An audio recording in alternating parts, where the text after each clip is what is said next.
So today I'm going to do a podcast on gender discrimination. My name is Lindsay Yang, and I'm a high school student at Burlingame High School. And today I'm going to get the perspective of two of my other high school friends. So first we have Lily, who's a high school sophomore. Hi, Lily, for joining us. Could you please tell me a bit about yourself? Hi, I'm Lily Hartley. I'm class of 2023. I love playing water polo. I'm a water polo player. I've been playing for about 6 years. It's one of my favorite things to do. I'm also in a church choir, and we have traveled to some parts of the world to sing. It's been very fun. It's a great experience. I live with my mother, and she's raised me to be a strong, powerful, independent woman. Okay. So this is based on gender discrimination. How do you see it in society? Do you see it in school, public? I mostly, personally, towards me, I see mostly at school, but it's not like blatantly. It's more just like kind of microaggressions, like mansplaining, a lot of guys kind of like thinking that I'm not competent or smart enough to like work in groups. It happens a lot mostly when I'm in a group of guys or in like more advanced classes, because they often down me just, I think, because of my gender. Mm-hmm. I've been catcalled on multiple occasions out in public by men that are older than me, and that's where I really see it in public. I also see it a lot. I feel like there's a lot of toxic masculinity at my school, and I feel like a lot of guys at my school tend to objectify girls and sexualize girls and kind of talk about girls in very demeaning ways. So why do you think that why do you think that the boys in our school catcall and look at girls differently? I think it stems from two things. I think that behavior has been modeled for them throughout their entire childhoods, whether it be through like the media, through their parents. I also believe that, there's a lack of accountability, especially at Burlingame High School, sadly. I feel like it happens to a lot of girls at our school, but I think they're too scared to come forward or hold these boys accountable. And also I feel like parts of the administration don't really want to deal with a lot of the problems that face toxic masculinity and rape culture and, just holding young men accountable at our school, which is very sad. I see. So how do you see gender discrimination in like relationships, like girlfriend, boyfriend? How do you see that?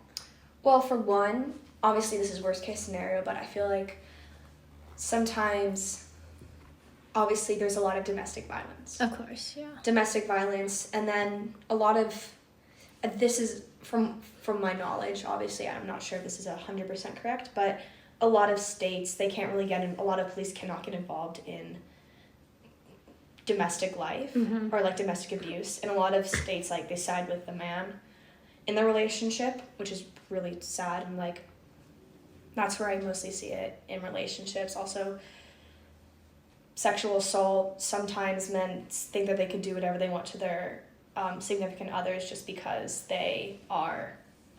it's their girlfriend, even because they're a woman. Because they're not a woman, but just because they can do things without their permission. They can sexually assault or abuse, and they think it's okay because it's their girlfriend or their wife or their partner. So being independent driven woman, what do you think women in that position who feel less than their other partner, what do you think they could do? I think setting boundaries at the beginning of your relationship and kind of knowing when to leave a relationship, knowing when something is not okay. I feel like a lot of women tend to make excuses for their husbands or boyfriends, saying like, oh, it's just a one-time thing, like he won't do it again, like I talked to him about it. But it tends to be repeated if women don't really come forward first and really have the confidence to speak up. I see. So going on a different page here, what do you think about our school dress codes? Do you think that has to do with the catcalling and you see the stuff you see in public?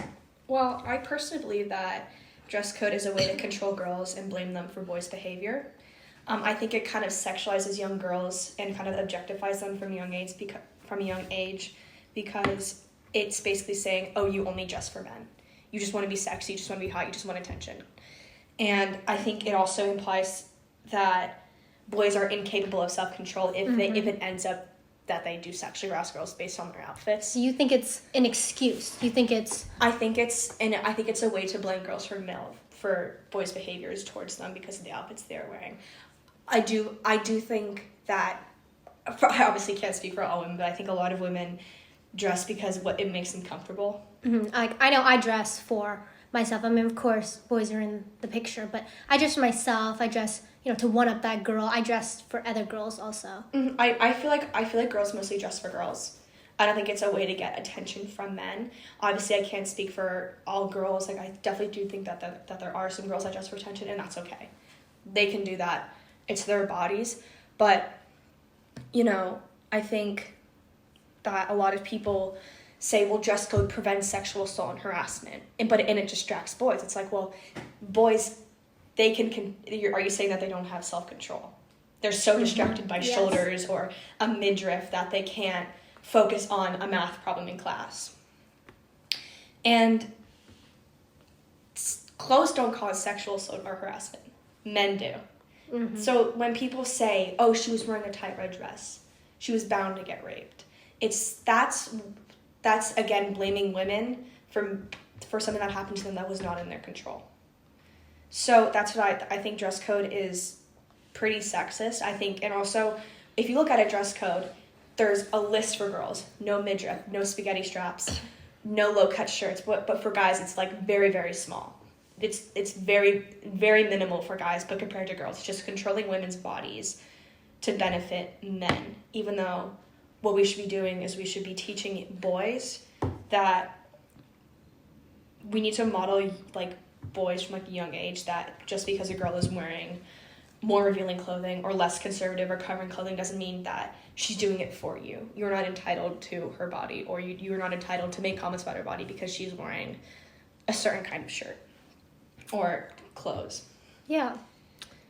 And do you think that what do you think that women should do if they feel, sexualized while wearing what they're wearing? I think it really depends on the situation. If in public, I do get catcalled. I do get stared at in public a lot. And it's something that I can't control. I could be wearing a baggy t-shirt and sweatpants and I will still get yelled at or stared at or honked at in a car. And I think just ignoring it, maybe even if it really depends, maybe having like a witty response, like I think it really depends. But if it's in like the workplace, I think speaking up, I think if it's especially at school, if you call out behavior and go to the administration and set an example, hey, this is wrong, you cannot do this. Mm-hmm. Going to and speaking up when you're uncomfortable. And I think a lot of young girls are taught from a young age that you cannot be like that. You shouldn't speak up. You should be quiet. You should be quiet, docile. You have to be dainty. You can't disturb people. Can't get your hands dirty. Yeah, exactly. A lot of people, I think a lot of girls, yes, they're taught, and then men are taught to be big, not emotional, macho, masculine. And so I think girls need to be more confident just in anything, and also be more comfortable in your own skin. Being confident enough to say, hey, what you did to me, I was really uncomfortable. That was not okay whatsoever. And I think setting that example and speaking up. And I think that also, if one girl, I think speaking up, that'll empower other girls to speak up and talk about what they've gone through. And I think that that really reflect in the Me Too movement that's still going on, like especially like in 2018, 2019. And I think that, people don't pay as much attention anymore to it, which obviously isn't good. Mm-hmm. So what do you think, we could do better as a community, like as society? What do you think that we can improve, everybody all together? Okay. I think we should teach, like I said, I think we should teach girls to be more confident. And I think we should teach girls how to be more confident. Like I said, from a young age, they're taught to be very docile and quiet and, not bothersome, not loud. Yet, if you're too loud, you're a bitch, or like don't act like a boy. And I think that will allow girls to be more comfortable in their skin. I think a lot of girls strive for this like perfection that doesn't exist. And celebrities that you see it a lot. Like I think a lot of girls strive for perfection, and I think that really affects girls' self-esteem and thus their confidence. And I think if we just teach girls from a young age that it's okay to talk, you can speak up, like you can be loud. And also for boys, like I am a strong believer that feminism is also a men's issue. I think boys from a young age are taught to be not emotional, like don't cry, you're a wuss, like you know, you're taught to be strong and like masculine, and crying is not okay. Crying's not okay. Don't be a girl. You know, I think if we teach boys that it's okay to be emotional, I think it'll help boys connect more with people. And I think the reason why I think men are more likely to assault is because they have a lot of internalized, I guess, emotion feeling that they take out on people. Yeah. You know. Yeah. So do you have any final, last minute messages you want other teens to know, boy identified or female identified? I think for girls at least, be confident. Don't try to be perfect. Be yourself. I know those are very cliche and tacky, but I think learning how to be confident and learning how to speak up and learning when to tell people, hey, what you did was not okay, I think that is going to help a lot in society. And I also think a message for boys is that it's okay to be emotional. You crying won't make you less of a man, You learn how to express your feelings, So. Yeah.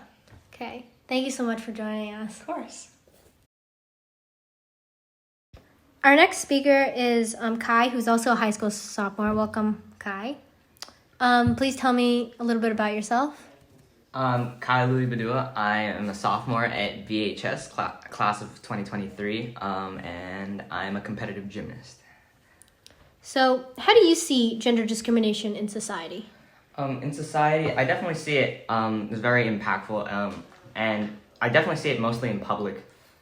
Being a guy, I see it generally around kids my age, or out in public, generally not in front of women. That's where I don't see it. I generally see it when we're just around other guys, especially in humor and jokes that are being made. Generally, that's where I see most of the discrimination, stereotypes, and just sexism in general. So you don't see it as a male telling a female, you see it more as males joking about a female in their own friend group? Yeah, I definitely have friends who have experienced catcalling and stuff, female friends. But in regards to my close friend group who are guys, we generally don't, the guys that I associate with generally don't make harmful remarks out in public. It could be just because I'm blind to it and I don't see it as often just because I'm a guy. But in general, I don't see it out and about in front of other women in general. So how do you see it in school, especially at Burlingame High School? Or maybe not Burlingame High School, but how do you see it in schools? In school, we can definitely see it in dress codes, as well as the little harmful remarks that are made, and especially when guys are talking about other girls to other guys. Just in general, when they're speaking about how they look or how they feel about these other girls, they definitely tend to make sexualized comments, stuff like that in schools, and generally describing the women in ways that obviously shouldn't be said, which I won't talk about. Mm-hmm.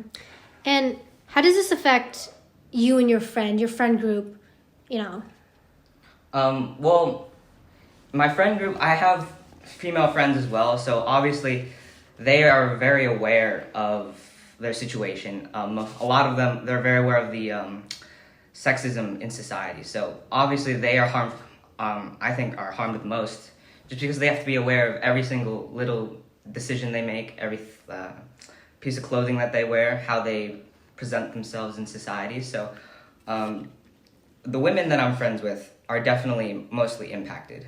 But me personally, being a guy, I don't think I get the stares or however, or other than the fact that males are obviously supposed to be the stronger, more masculine figures. Yeah. So kind of turning here. So what are some harmful stereotypes that are prevalent in society today, and how do you think they affect you? Some of the harmful stereotypes, I'll start off with males first. Guys are not supposed to be super emotional. We grow up in a society where we're supposed to be strong, emotionless, and just overall just kind of in regards to relationships as well that I see, we're supposed to be the larger figure. We're supposed to take care of more things. So in this way, it kind of affects me because I grew up, and I grew up in a household that was not necessarily sexist, but there were definitely remarks that I remember being made that looking back on it, I can definitely see how harmful they were. For example, when I was growing up, I remember playing catch with my dad, and whenever I did a bad catch, or as a joke, he'd always say, "Oh, Kai, you're throwing like a girl," stuff like that. And at school, I always hear, "Don't dress like a girl, you're a guy. You're not supposed to be dressing like that." So obviously, those are kind of just in our society that, looking back on it, they definitely need to change, because growing up like that and just not realizing it is what creates this sexism that we see. Of course. So what do you think that, we as a society can do about that? Do you think that teaching boys from a young age might be helpful, or what do you think? Yeah, definitely starting them from a young age, because once they have learned those habits, and it starts getting rooted in their mindset of how they should be acting and how they should be treating or acting towards other women, is definitely harmful. So we need to start them from younger, being able to express themselves, and not having to fit into some cookie cutter mold of how all men should be acting. So definitely starting them from a younger age would be the best way to go. Yes. So going back to the school, what do you think about dress codes and how women act, or how they should dress and act? Personally, dress codes in regards to women, I think it boils down to a comfortability level for both sides. So women, I believe, should be able to dress whatever makes them comfortable, and dress how they want to be seen. And on the other side, as long as they're not making anyone else uncomfortable necessarily with how they dress, I think it's perfectly fine. This idea that women shouldn't dress how they want to because of the actions of men is definitely something that needs to be fixed in society, and dress codes should be amended as such. So do you have any final, messages for teens, boys your age, and how you think that boys can improve? In general, I think guys need to understand that there's no set way to act or participate in whatever form of life that you're trying to choose. You can act however you want, choose your own way of life. So in that way, they should express themselves however they want to be seen, no matter, it doesn't matter, males or females. So in general, just be you. You don't have to be, you don't have to fit to societal standards. You don't have to fit to be a good person. Thank you so much. No problem. So now we're going to have an adult mom of high school kids speak with us, and she will share experience with us. Hi, Joanne, and thank you for joining us. Please tell me a little bit about yourself. Yeah, hi. My name is Joanne Hartley. I have 2 kids at BHS. I have a senior son, and I have a daughter who is a sophomore. They both play water polo, and yeah. So where have you seen gender discrimination in our society today? In our society today, I think you see it in many facets, I think, of life. I think in terms of gender roles, I think you see it in access to opportunity and jobs for women. I think it's also in potentially leadership positions. And yeah, I think just in general how in some places how women are viewed in society, or the standards by which they are judged. Yeah. So where do you see it, gender discrimination, as a woman yourself? I think for myself, I am a working mother, and I think being a working mother has its disadvantages still today in society. I think it's better than it was, but I do think that there's still surprisingly not a lot of females, in the high ranks of senior leadership in like the Global 2000, or even if you look at startups here in Silicon Valley. I think that, if a woman with her partner choose to, start a family, still the burden of raising children is on women. And I think sometimes that affects their career trajectory, and companies and our government maybe still don't, there's still a gap in terms of accommodating for that. So in the workforce, how is this prevalent? How do you see the discrimination? Is it like obvious, or is it more like low key? I think that in general, the career that I am in, it is predominantly a male dominated career. And in the career I've been in, well over 2 decades of work now. And, it was much more overt in the 90s. I remember one of the first projects I worked on as an engineer, the project manager was very clear that he didn't want a woman on the job. And it was sort of okay to say that. But I had my boss, or my boss's boss, 100% supported me in if I still wanted to go on that project, knowing that there was A spot for you. a spot for me. But he also said, look, you might face discrimination, but I will support you. And I did it. And I wasn't, project manager wasn't pleased that I was there, but I also had the support of some of my teammates and my boss to be on that project.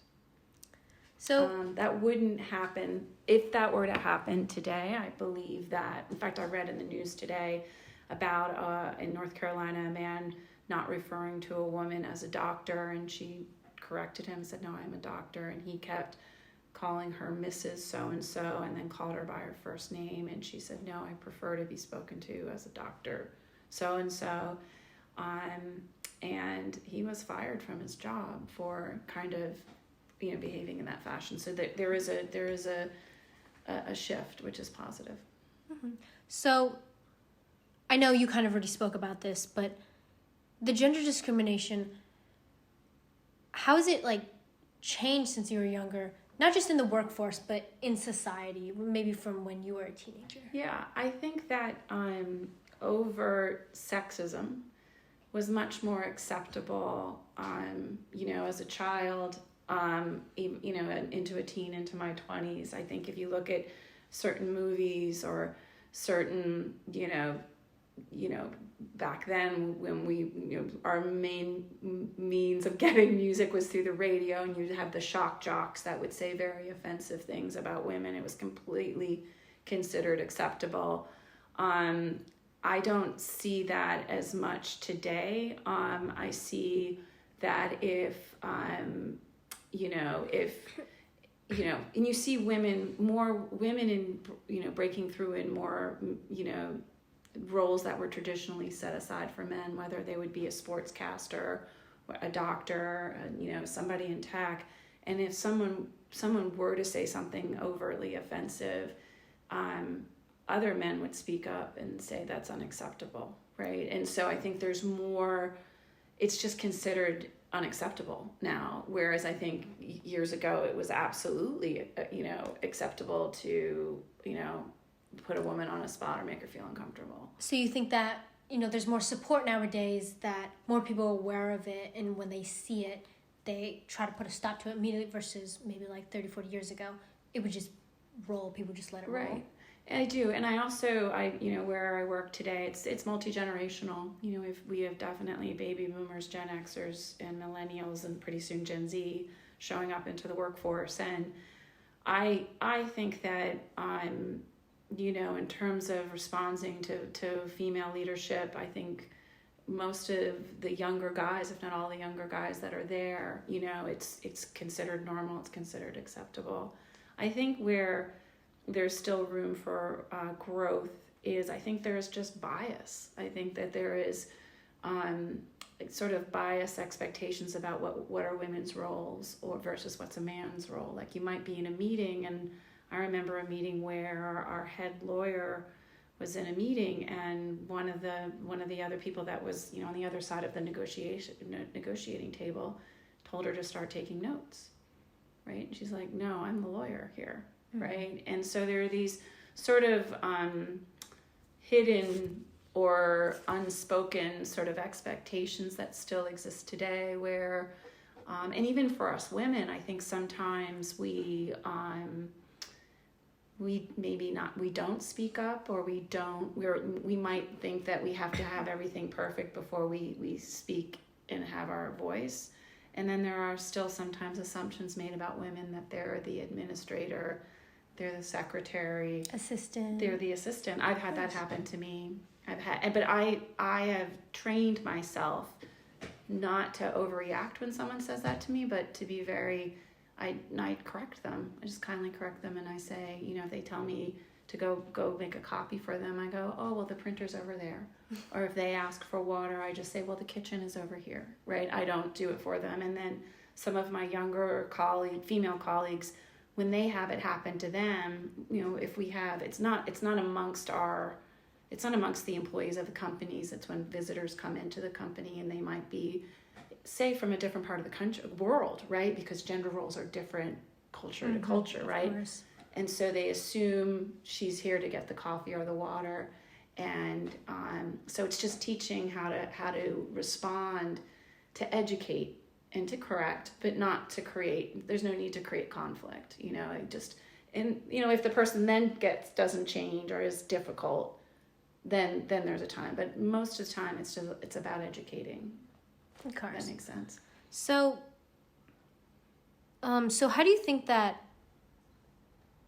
people can do to change? What do you think that your generation can do to help support that and to, hopefully not make that a thing for when Gen Zs come into the workforce?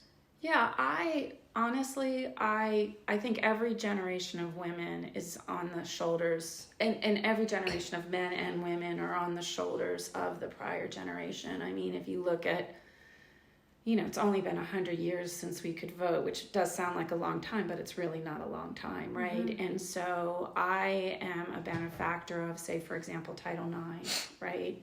I was able to play sports in college. But I have memories of, the guy that ran the weight room not wanting us in there, wanting the women in there, right? Mm-hmm. And so for me, even just setting an example as a more senior person in a company, leading, I am helping pave the way for Gen Z, and also coaching, right? Mm-hmm. For the millennials and Gen Z, employees that come behind me, is just coaching them how to handle not to handle gender issues, but just how to handle leadership issues, right? Mm-hmm. How to handle project issues and be there for them, and also that the expectation is equal for both men and for women. Mm-hmm. So has it changed throughout the decades? Has it been overall good? Do you think it's been progressive, or has there been some negative along with it? I would have expected more by now. I would have probably expected, we were very close to a female president, in 2016, but I would have expected more. If I were looking back in the 90s when I was in my 20s, I would have expected more today. I think that it has improved. I'm shocked a little bit that, in the company where I work, in the role that I am, there is not a lot of women. It's a STEM mm-hmm. job, that there's still not a lot of women applying for these jobs. And my team, I have, mostly men and 2 women. And my team literally gets excited when there is when a resume comes through that's a woman. We're like, oh my God. And I have to remind them, we hire based upon skills and abilities, but we still, I would hope to see more. Mm-hmm. And then also every now and then you see kind of these spikes of sexism show up. I think there was a spike of sexism in the last few years. And some things that were shocking to me that I would not have expected in the 2010s, like an executive of a company telling all the women to go home and put skirts and heels on for a customer event. But fortunately, a few months later, he was asked to leave the company. But it took time because I think that a lot of women were afraid to speak up at first. That was at another company a few years ago. But so every now and then you see these spikes. Mm-hmm. But in general, the it's going in the right direction. So why do you think less women apply for these, STEM programs, these STEM jobs? I don't know. I know what I've read, and maybe I've known what I've personally experienced. For myself, I was a student who was I was advanced in math, and I had taken a computer science class that I excelled in. And I just was very fortunate to have a teacher that sent me off to a seminar for women in STEM. Otherwise, I thought maybe I would just be a math teacher, which is a very gender-defined job. And it was going to that seminar, I realized there was a whole world of opportunity for me. And I went for it, right? I literally can probably go through an entire day where I'm the only woman on a meeting. And I don't know, sometimes they might say that, the girls might get intimidated by it, or I don't know. It's a lot of it changes in the high school years, to be honest with you, or maybe the decision not to go into engineering or computer science. But there are studies that say that, maybe that decision, it happens in your age right now. But I would encourage women to go for it. Yeah, so that was really, really thoughtful. And as a female myself interested in STEM, I think that's really insightful and a good thing to think about. So kind of shifting perspectives here, what do you envision as the perfect world for your son and your daughter? What I envision for them is to have the same opportunities afforded to them, have the same access to education, athletics, access to job opportunities equally, right? And if they choose to have a family that, the families that they have, that they're able to, whatever partner or spouse is able to, work in the workforce versus the one that chooses to stay home, they have that flexibility. In a way, my mother and father raised my brother. I have a sister and a brother, and we raised us that anything is possible for all of the three of us. And that's what I hope to pass on to my son and daughter. Thank you. And is there any final last words that you would like to share? No, I just think it's a really insightful set of questions, and thank you so much for including me, and definitely study STEM. Okay, thank you very much.